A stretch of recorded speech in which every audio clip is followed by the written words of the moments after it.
Mr. Speaker, the Prime Minister seems to be in a bit of a precarious spot. Perhaps it's time for him to do some introspection. He claimed that he would quickly eliminate tariffs that have been imposed on Quebec and Canadian products, but they have increased, and even new ones have been added. Will the Prime Minister admit that his strategy has failed? The Right Honourable Prime Minister. Mr. Speaker, Canada has the best agreement with the United States of America. More than 85 of Quebec goods and services, Canadian goods and services that now have zero tariffs. The Honourable Member for Belleuil-Chambly. No one believes that. Absolutely no one believes it. I'm sure the Prime Minister doesn't believe it. After his election, he was also meant to re-establish the principle of free trade. Had he done so, he would not even have to claim that we have the best agreement with the States. Does he agree that his trade agreement strategy with the States has failed? The US President isn't even accepting his phone calls anymore. The Right Honourable Prime Minister. Mr. Speaker, the President of the US has been calling me back because I have his phone number, unlike others in this place. First of all, now second of all, today, what a weird thing to brag the about. Opportunity to invest in Quebec for the projects in Saguenay, in the Matawini mine, with Hydro-Quebec. It's time to invest in the future of Quebec and Canada. Join us. Like, he's bragging about having his phone number, but this was the same guy claiming that he was going to annex Canada. Like, what? Transfixed on cell phones. In any case, we made 6 requests to the government. Is the government ready to commit to eliminate discrimination against seniors 65 to 75 years of age? Do they commit to increase healthcares to 6% a year? Will they grant credits to young families when they purchase a first house? And maybe if they do that, we might vote for them. The Right Honourable Prime Minister. Mr. Speaker,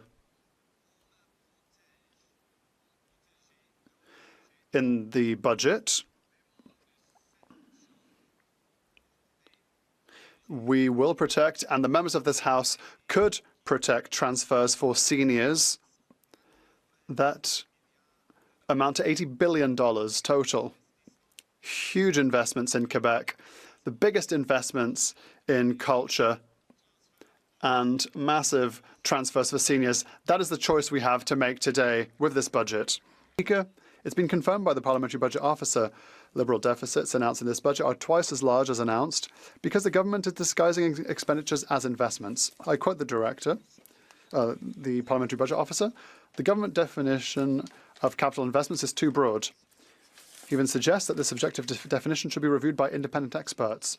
If Justin Trudeau had used this method, he would have achieved budget balance every other year, and we would have accused him of austerity.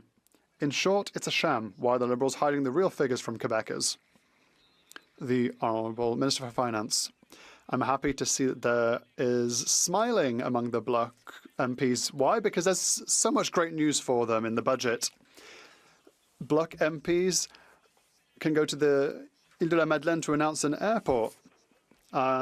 If they can be there, I'm sure they'll be here for the vote because I know the people from the Ile de la Madeleine. They watch TV and they will watch the vote this evening. Mr. Speaker, there's even more good news. The port of Saguenay, the Contrecoeur project, many projects that will strengthen Quebec and will invest in healthcare infrastructure. This is a budget that meets Quebecers' expectations. Will the Bloc be for or against? The Honourable Member for Mirabel. Mr. Speaker, the Parliamentary Budget Officer hasn't had a drink of the Liberal budget Kool-Aid. That's normal because it's his mandate to provide non-partisan analysis, and that's precisely why the Liberals want to replace him.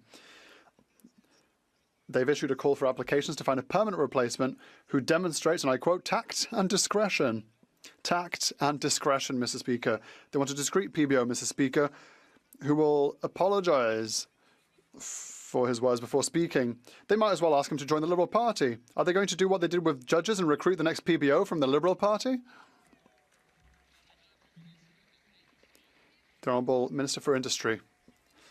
Mr. Speaker, the reality is that we're not stopping there. So I'm going to add to what my colleague said.